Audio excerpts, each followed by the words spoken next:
Welcome to Whispers in the Rain. Tonight, there's nothing you need to focus on, nothing you need to solve. Just let the sound of the rain slow your thoughts as we step quietly into a few real stories that tend to linger after the lights go out.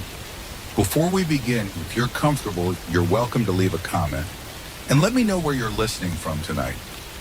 Some people tune in from busy cities, others from very quiet rooms. Either way, you're not listening alone. These are true accounts, real moments, real people, told slowly, carefully, not to startle you awake, but to give your mind something calm to rest on. If you find yourself returning here night after night, you can quietly support the channel by liking the video or subscribing. There's no rush, just know you're always welcome back. If you're listening as you drift towards sleep, that's perfectly fine. The rain will remain steady. The stories will unfold at their own pace. And if you're still awake, stay with me a little longer. Because some stories don't ask for your attention. They earn it. Story 1. The car that never reached home. Our first story begins on a quiet evening. The kind that feels ordinary enough to forget. In a small town where most nights passed without incident, one detail would later refuse to make sense. A car was found parked where it didn't belong. It wasn't damaged. No warning lights were flashing. The engine was already cold. The road itself wasn't remote, but it wasn't busy either. Just a familiar stretch of pavement. People drove every day without giving it much thought. At first, no one seemed concerned. Cars are left behind for simple reasons. Mechanical trouble, a sudden change of plans. But as the hours passed, the silence around that car began to feel heavier. By morning, the owner hadn't returned home. They were expected.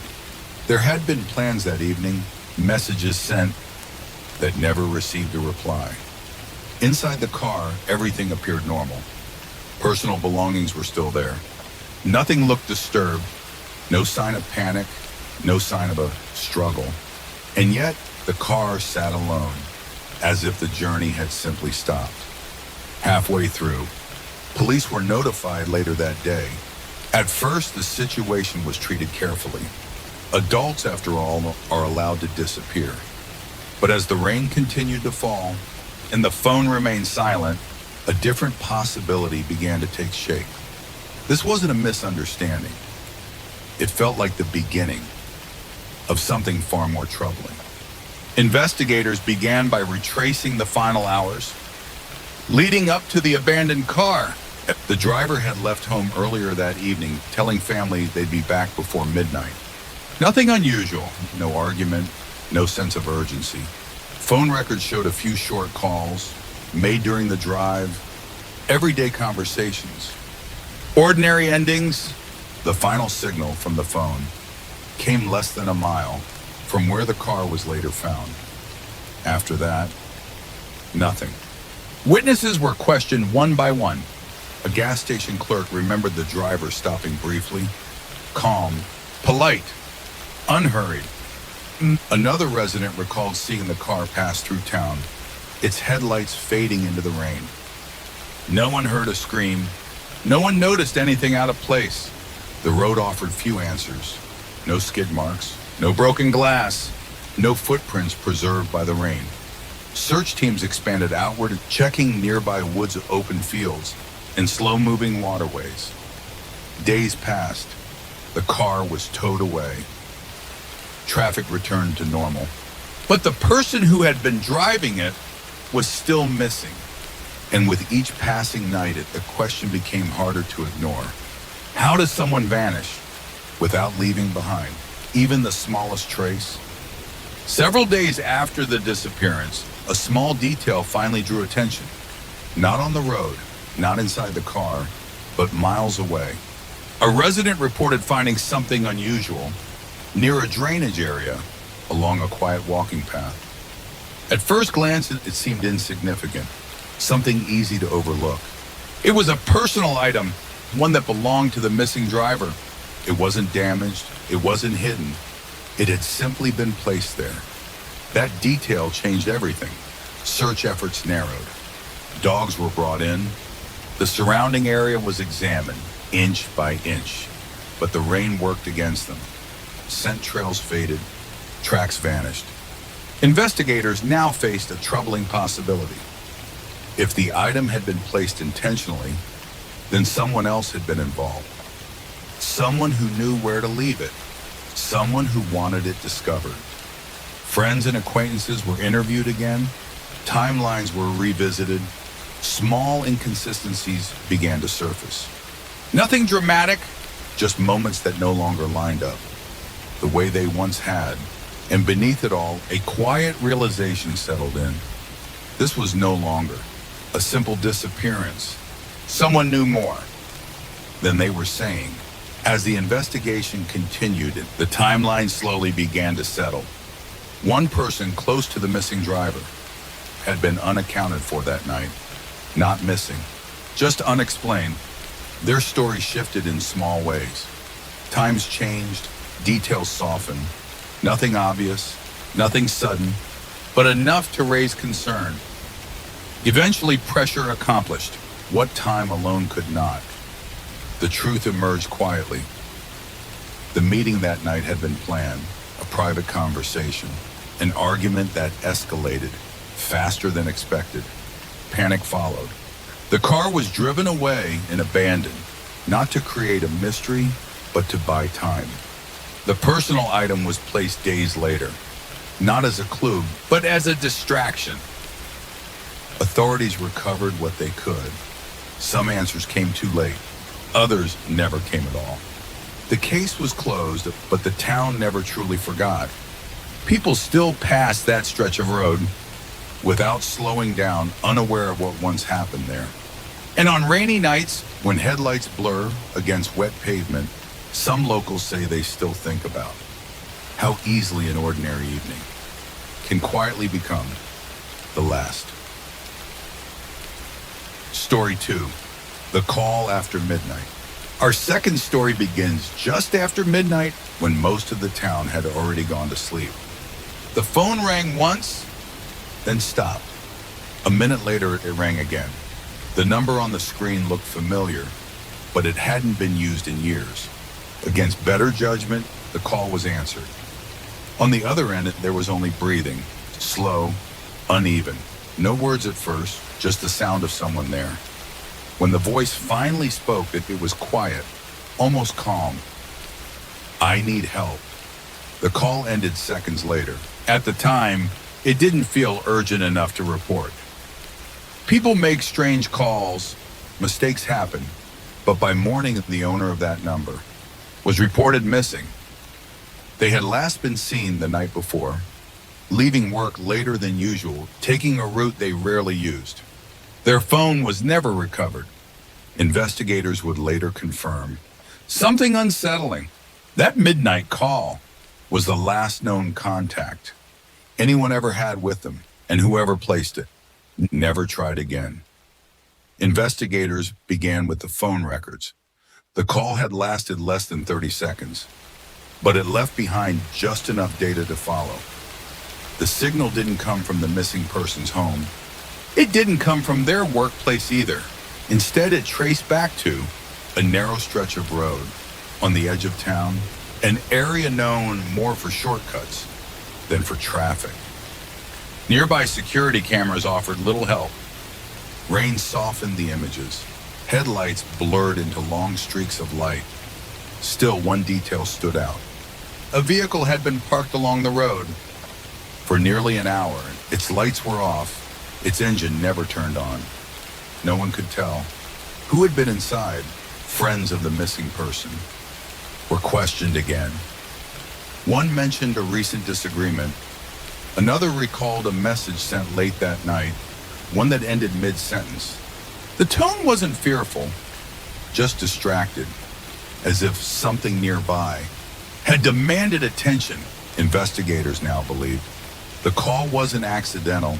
It had been made under pressure, in a moment when time mattered. And whoever ended that call made sure it would be the last. The stretch of road where the signal ended was searched again and again. There were no signs of a struggle. No discarded belongings, nothing that stood out in daylight. But at night, the place felt different, quiet in a way. That made sound travel too far. Every passing car echoed longer than it should. Investigators believe the missing person stopped there willingly, not forced, not followed. Someone they trusted had asked them to meet. Phone data revealed another detail. Moments before the call was placed, a second phone briefly connected to the same cell tower. That phone was never identified. No name, no registered owner, just a signal that appeared and vanished. As days turned into weeks, the case slowed. Tips dried up. Leads collapsed under closer inspection. The midnight call remained, the only solid moment in time, a reminder that help had been asked for and never arrived. And somewhere along that quiet road, whatever happened next was never seen by anyone else. With no body and no confirmed suspect, authorities were left with very little. The call, the road, the unexplained second phone. Investigators concluded the meeting had been arranged privately. No messages were saved. No plans were shared. Whatever happened that night happened quickly. The call for help wasn't part of a plan. It was a reflex, a final attempt to reach someone familiar.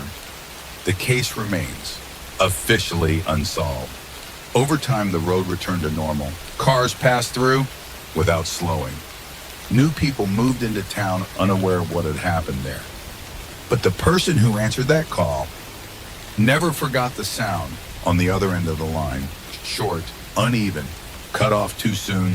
Sometimes they still wonder what might have changed if the call had lasted just a few seconds longer. Story 3. The room no one checked. The third story begins inside a building people trusted. It wasn't hidden. It wasn't isolated. It was the kind of place everyone assumed was safe.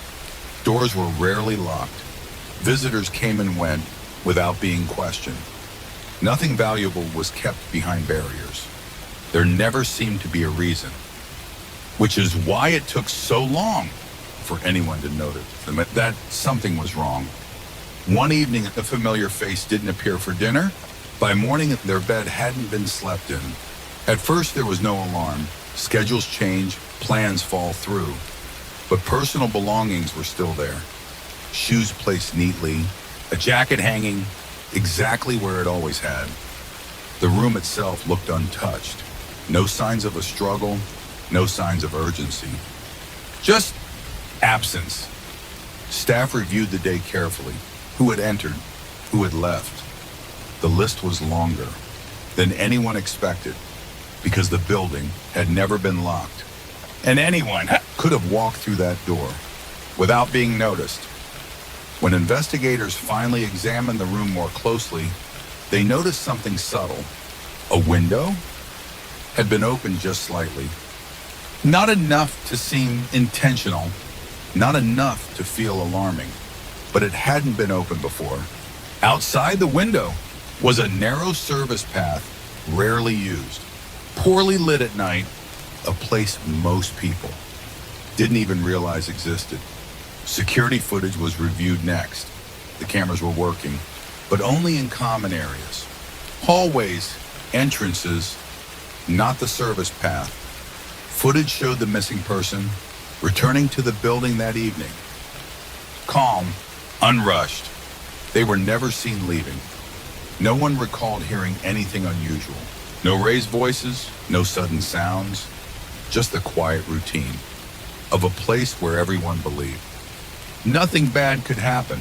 As investigators traced movements inside the building, one realization became impossible to ignore. There were long stretches of time when no one knew who was present. And in a place that was never locked, that gap mattered more than anyone wanted to admit. As the timeline was rebuilt, small inconsistencies began to surface. Someone remembered seeing the missing person Later than expected, another was certain. They had already gone to bed by then. Both couldn't be right. Logs showed a door opening late that night, not the main entrance, but a side access rarely used. There was no record of who entered, no camera to confirm it. When staff were asked about the service path outside the window, most admitted they barely thought about it at all. It wasn't part of daily routines, it wasn't monitored. It simply existed. Search teams expanded outward. Nearby buildings, alleyways, wooded areas beyond the path. Nothing was found. No belongings. No witnesses.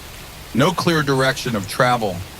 The idea that someone could disappear from a familiar place without noise or urgency began to trouble even seasoned investigators. Because if it could happen there, it could happen anywhere. Months later, the investigation slowed to a standstill. No suspect was ever publicly named. No single theory could be proven. Authorities eventually concluded the missing person had likely left willingly, meeting someone they trusted, using a route no one thought to watch. The unlocked doors, the unmonitored path, the window left slightly open. None of it seemed dangerous on its own, but together they created a moment where someone could vanish without resistance, without witnesses, without answers. The building eventually changed its policies. Doors were locked, cameras were added. Too late to matter. Those who lived there afterward often spoke about the room differently, not with fear, but with caution, because it proved something unsettling, that safety can feel real, right up until the moment it isn't. Story 4, The Last Route Home. The fourth story begins with a habit so ordinary. No one ever questioned it. Every evening at roughly the same time, the same route was taken home. It wasn't long, it wasn't isolated. Street lights lined the sidewalks. Houses sat close together. Neighbors were used to seeing the familiar figure pass by. A nod, a brief wave, then gone. On this night, the walk began as usual. The weather was calm. No disturbances were reported. Nothing seemed out of place. But the person never arrived home.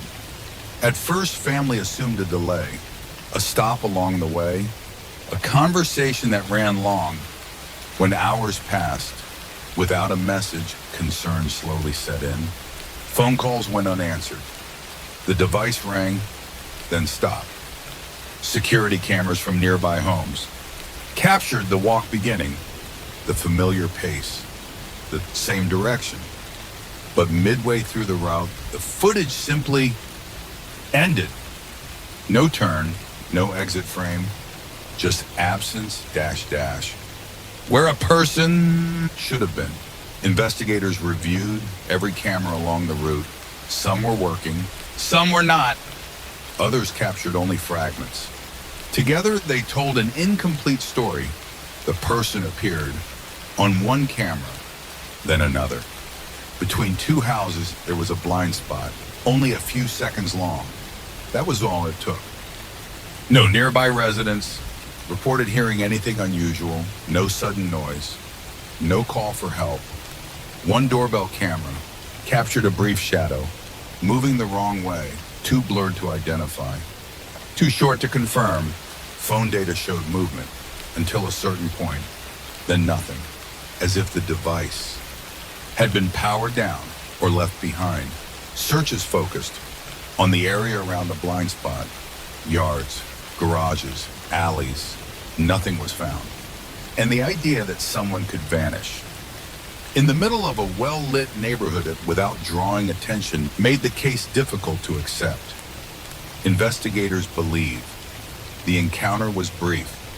No chase, no raised voices. Someone was waiting, not hidden, just unnoticed. A familiar face, or at least someone who didn't raise concern. The theory suggested the person paused willingly. A short exchange, a moment of distraction, then movement, away from the road, they always took. The phone signal stopped. Shortly afterward, not destroyed, just turned off. Search dogs followed a scent, only a short distance, before it disappeared completely, as if the trail had been lifted and carried elsewhere. Vehicles passing through the neighborhood that night were reviewed carefully.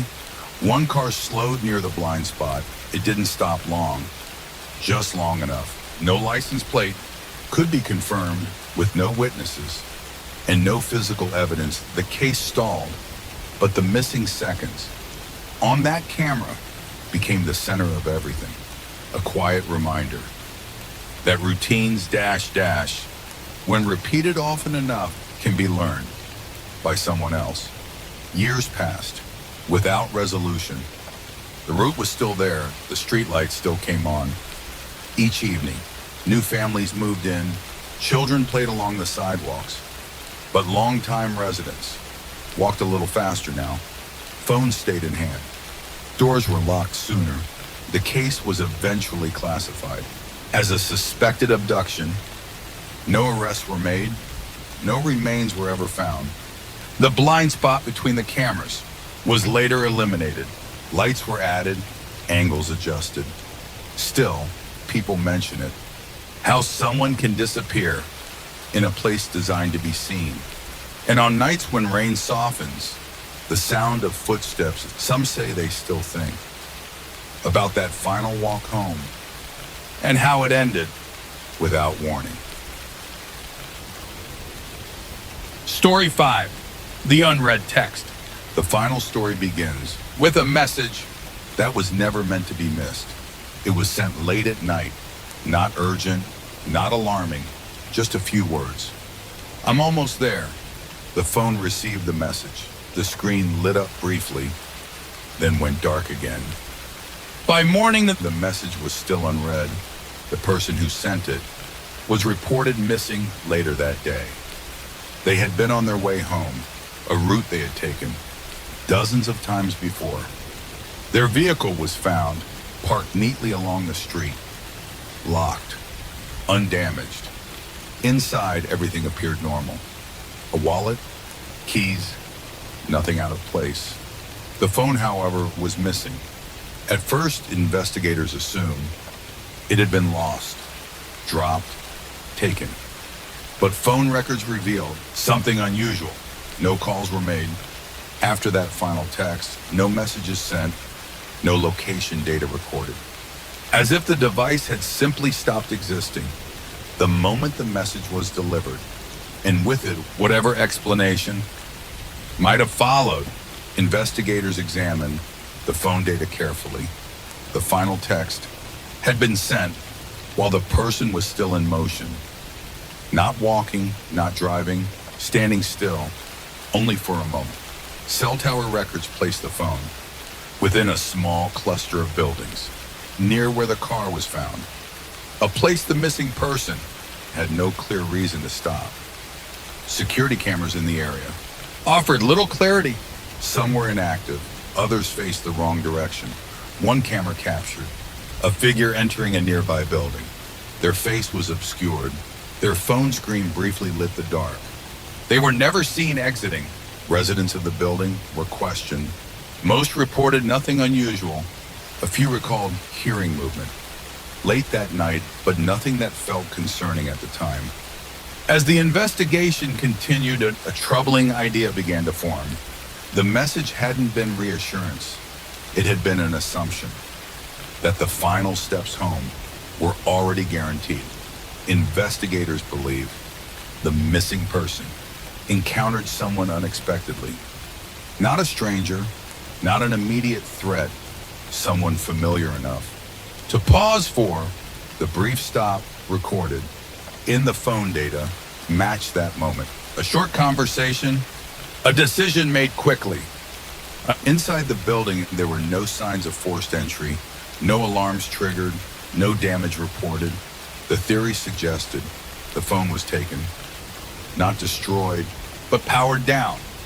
Days later, it briefly reconnected to a network miles away. Only once. Too short to trace, too late to respond. That single signal confirmed one thing: the message had not gone unread forever. It had been seen, just not by the person it was meant for. With no physical evidence and no confirmed suspect, that the case reached its limit. Authorities concluded the missing person had entered the building willingly, expecting nothing more than a brief interaction before going home. What happened inside was never witnessed. No one came forward. No clear explanation emerged. The phone was never recovered. The final text, "I'm almost there," became the last known trace of intent, not fear, not urgency, just confidence. That home was close enough to reach. The case remains open, filed away, but not forgotten. And those closest to it sometimes say it's the simplest messages that linger the longest, because they assume a future that never arrives. Tonight, you've listened to 5 stories. Different places, different lives, but all connected by the same quiet truth. That disappearance doesn't always announce itself. Sometimes it slips in gently, between routines, between seconds, between messages meant to be read later. As the rain continues to fall, you don't need to hold on to these stories. Let them soften. Let them fade into the background, their edges dulling with distance, their weight easing as sleep draws closer. You are safe here. This moment is still yours, and if these stories stay with you, that's okay. Some nights they do. When sleep finally arrives, let it come without questions. The rain will keep whispering. And when you're ready, there will always be another quiet night waiting. Good night.